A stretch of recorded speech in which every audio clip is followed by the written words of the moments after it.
혼자 읽기 어려운 책, 읽었지만 색다르게 이해하고 싶은 책, 같이 읽어보실까요? 아름다운 전북대의 감성 책방입니다.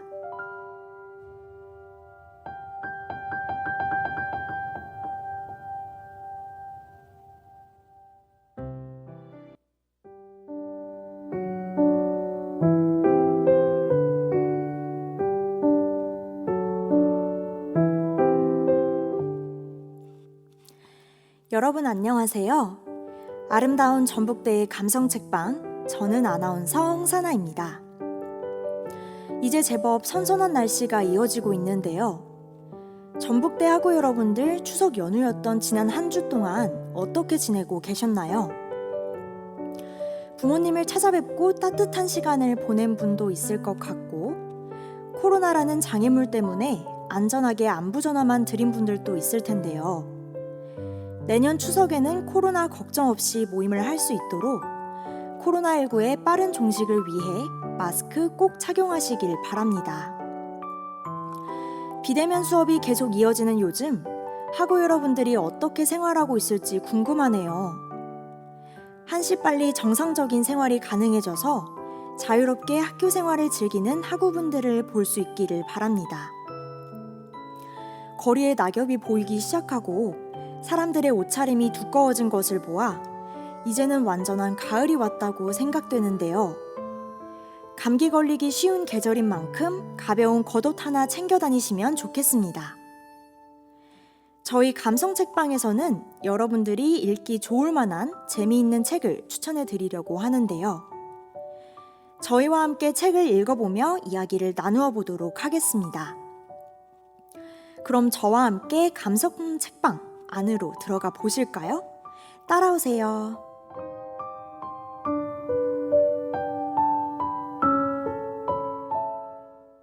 오늘은 장유진 작가의 일의 기쁨과 슬픔이라는 책을 소개해 드릴 텐데요. 이 책은 예리하고 산뜻한 이야기로 구성되어 있습니다. 이야기가 예리하고 산뜻하다니 무슨 말일까요? 설명하기에 앞서 작가는 우리가 살아가고 있는 사회를 이렇게 표현했습니다.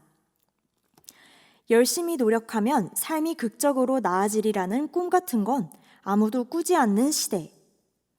그렇다고 완전한 절망도 허용되지 않는 시대. 이러한 시대 속에서 아직 정리되지 않은 복잡한 마음들이 냉정한 사회에 부딪혀 미묘하게 흔들리는 순간순간을 작가는 예리하고 섬세하게 표현합니다. 또한 소설에 등장하는 산뜻하고 담백한 인물들은 자본주의 시스템 안에서 살아가야 하는 개인들의 작고 평범한 기쁨을 포착해내는데요. 이렇게 예리하고 산뜻하게 현대사회를 잘 반영하여 이야기를 서술한 장유진 작가는 지금도 많은 호평을 받고 있습니다. 정리하자면 이 책은 일상의 무게에 힘겨워하는 청년들의 아픔을 세심하게 그려내는 동시에 아픔에도 끝내 반짝이는 우리 삶의 소중한 순간들을 아름답게 담아내는데요. 눈물 짓되 우울하지 않고 힘에 부치지만 자기 나름의 지혜로 잘 버텨나가며 어떻게든 삶의 기쁜 장면을 만들어낼 줄 아는 바로 우리의 이야기가 이 책 곳곳에 스며 있습니다. 그럼 장유진 작가의 일의 기쁨과 슬픔, 첫 번째 구절 읽어드릴게요.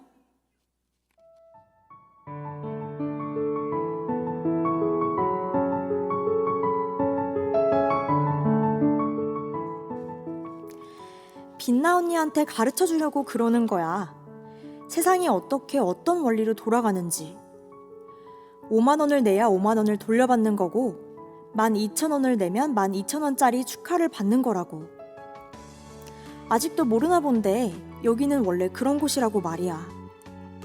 애비동에 새우가 빼곡하게 들어있는 건 가게 주인이 착해서가 아니라 특 애비동을 주문했기 때문인 거야.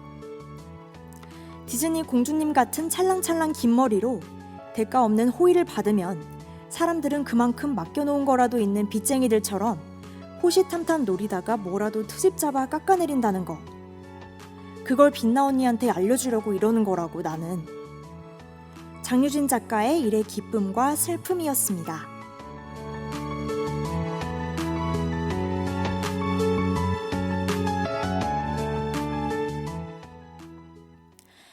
네, 방금 읽어드린 구절, 마음에 조금은 와닿으셨나요? 이 책은 총 8편의 서로 다른 단문소설로 구성되어 있는데요. 그중 방금 읽어드린 구절은 제목이 잘 살겠습니다인 첫 번째 단문소설에 포함된 구절이었습니다. 잘 살겠습니다의 전체적인 줄거리는 결혼식을 앞두고 교류가 없던 직장 동기인 빛나 언니를 만나면서 느끼는 화자의 심경 변화를 그리고 있는데요.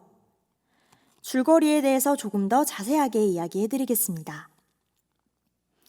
화자가 결혼식을 준비하며 사람들에게 청첩장을 돌리던 중 별로 친하지도 않은 빛나 언니가 청첩장을 달라고 하여 속으로 당황하는데요. 그렇지만 결국 청첩장을 주기로 했고 동기들과 함께 나눠주려고 했지만 빛나 언니의 요청으로 따로 밥 약속을 잡았습니다. 화자는 결혼식을 준비하는 바쁜 와중인 것을 빛나 언니가 눈치껏 알고 센스 있게 대처해 주길 바랐지만 애석하게도 빛나 언니는 눈치가 없었는데요. 게다가 화자의 시간, 따로 밥을 먹는 수고 등을 감수하고 언니에게 청첩장을 주었지만 결국 언니는 화자의 결혼식에 오지 않았습니다. 화자는 먼저 초대해달라고 한 언니에게 기껏 시간 내서 밥도 사주고 청첩장도 주었지만 축의금조차 내지 않은 언니에게 화가 났는데요. 신혼여행을 망치지 않기 위해 더 이상 빛나 언니를 떠올리지 않으려고 노력합니다. 여러분 주위에도 이렇게 눈치 없는 사람이 있나요? 눈치 없다는 것이 잘못된 것은 아니지만 어느 정도의 눈치는 사회생활에 도움이 된다고 하는데요.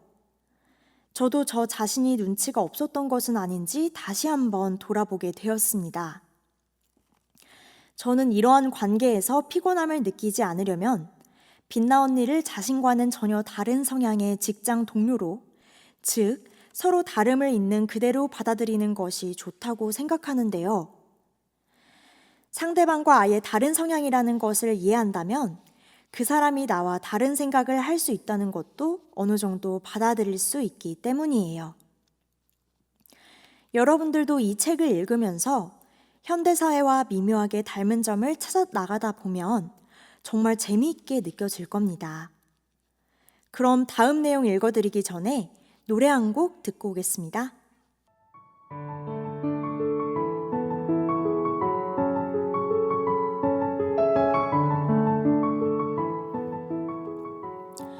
결국 거북이 알은 루바의 첫 내한 공연을 성사시켰다. 회장은 크게 기뻐했고 다음 분기 특진을 약속했다. 그러나 자신의 인스타에 먼저 소식을 올리고 싶었던 회장은 누가 마음대로 공지 올렸냐라며 소리를 꿰질렀다.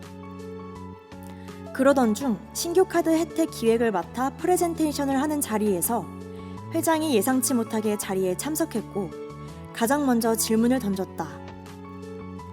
사람들이 이 카드를 써야만 하는 가장 강력한 이유가 뭔가?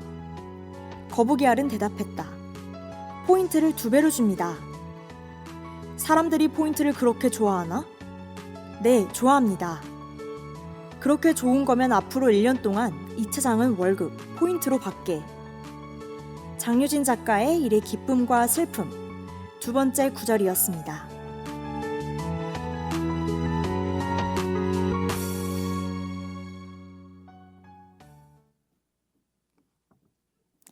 제가 재미있었던 구절을 두 번째 구절로 소개해드렸는데요. 여러분은 어떻게 들으셨나요? 월급을 포인트로 받는다는 소재가 기발하지 않나요? 이 독특한 소재의 이야기는 이 책의 두 번째 단문 소설입니다. 그럼 줄거리에 대해서 조금 더 자세히 들려드릴게요. 우리 동네 중고마켓이라는 뜻의 우동마켓을 다니는 직장인인 화자는 앱이 도배될 정도의 너무 많은 중고 물품을 올리는 닉네임 거북이 알을 구매자인 척 만나보고 오라는 대표의 지시를 받게 되는데요. 화자가 닉네임 거북이 알을 실제로 만나보니 그의 정체는 한 카드사의 평범한 직원이었습니다. 거북이 알은 해외 스타의 내한 공연을 기획하라는 회장이 부탁한 일을 성공적으로 성사시켰지만 그 소식을 회장보다 먼저 사이트에 공지해버린 탓에 자신의 인스타그램에 가장 먼저 그 소식을 올리고 싶었던 회장의 눈초리를 받게 되는데요. 그렇게 미운 털이 박힌 거북이 알은 결국 회장으로부터 월급을 포인트로 받게 됩니다. 한 번도 회사에서 울어본 적 없는 거북이 알은 큰 모멸감을 느끼고 눈물을 흘리는데요. 그런데도 어김없이 날은 밝았고 여전히 자신이 세계 속에 존재하며 출근도 해야 한다는 사실을 마주해야 했습니다. 그래서 생각해낸 방법은 바로 포인트로 물건을 사서 중고마켓으로 파는 것이었는데요. 중고마켓을 이용하여 포인트를 현금으로 바꾸다니 정말 기발한 아이디어지 않나요? 우동마켓의 직원인 화자는 거북이 알의 이야기를 통해 그렇게 바로 옆에서 실제 앱 사용 고객의 생생한 후기를 들을 수 있었습니다. 고객을 만나고 집으로 돌아온 화자는 홍콩행 왕복 티켓을 결제하며 이렇게 생각하는데요. 오늘은 월급날이니까 괜찮아. 직장 생활을 하면서 느낄 수 있는 다양한 슬픔과 고단함, 월급의 기쁨, 거북이 알과 화자처럼 나와는 다른 생각, 사고방식, 그리고 삶의 스타일을 인정해야 하는 것들, 이러한 모든 것이 일의 기쁨과 슬픔 아닐까요? 그러면 여기서 다양한 장소에서 일의 기쁨과 슬픔을 경험하고 있는 여러분들에게 들려드리고 싶은 노래, 방탄소년단의 I'm Fine 들려드리겠습니다.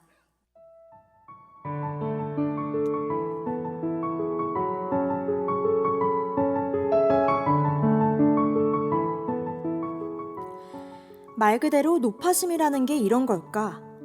사진이 지구 반대편 먼 길을 거쳐가는 동안 행여나 구겨질까? 노인은 많이 걱정했던 것 같다. 나는 시리얼 상자를 가위로 자르고 그것을 풀로 사진의 뒷면에 단단히 붙이는 노인의 모습을 상상했다. 참았던 눈물이 쏟아졌다. 오래 울었는데도 이상하게 진정이 잘 되지 않았다. 심장이 물에 뜬 듯 출렁이는 것만 같았다. 나는 봉투 안에 든 편지를 꺼내서 펼쳤다. 글씨를 힘차게 쓰던 용감한 한국의 숙녀분께. 장유진 작가의 일의 기쁨과 슬픔 3번째 구절이었습니다.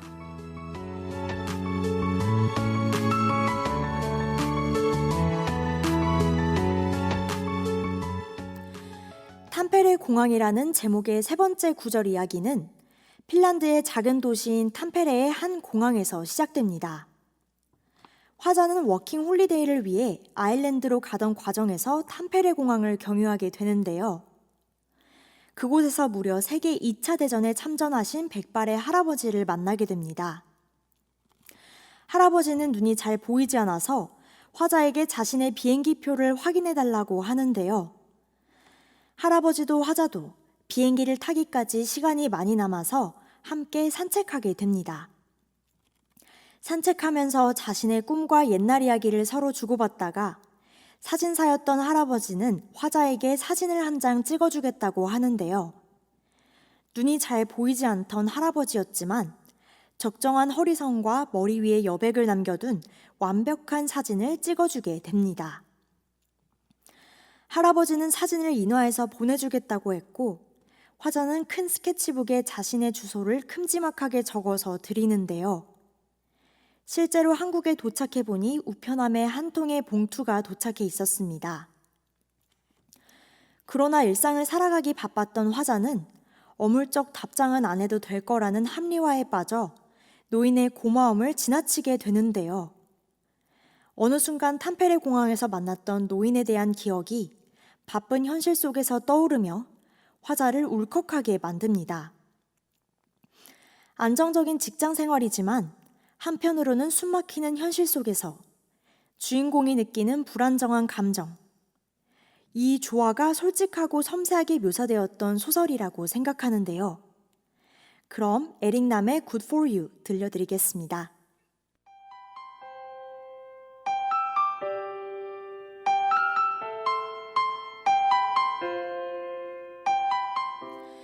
지금까지 읽어드린 책은 장유진 작가의 일일의 기쁨과 슬픔이었습니다. 그럼 간단한 퀴즈 몇 가지 진행해 볼 텐데요. 아시는 분은 자신있게 답을 전북대 방송국 페이스북 페이지나 인스타그램 혹은 카카오톡 플러스 친구로 보내주시면 좋을 것 같습니다. 그럼 바로 시작해 볼게요.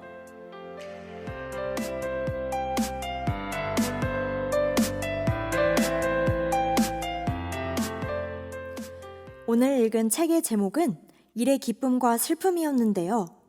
이 책에서 화자가 따로 밥 약속을 잡고 청첩장을 나누어 준 언니는 누구일까요? 1번 빛나 언니, 2번 현주 언니, 3번 현진 언니. 아시는 분은 빨리 답을 보내주시면 추첨을 통해 선물을 드립니다.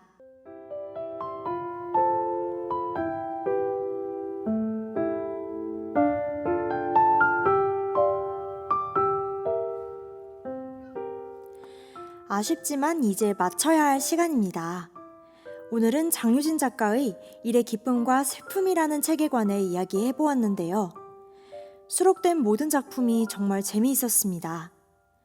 작가의 책을 읽으면 정말 다채로운 인물들이 등장하게 되는데 각자가 무척이나 생생하고 매력적으로 그려지고 있어서 직장 생활을 하는 애환을 느낄 수 있고 공감할 수도 있었습니다.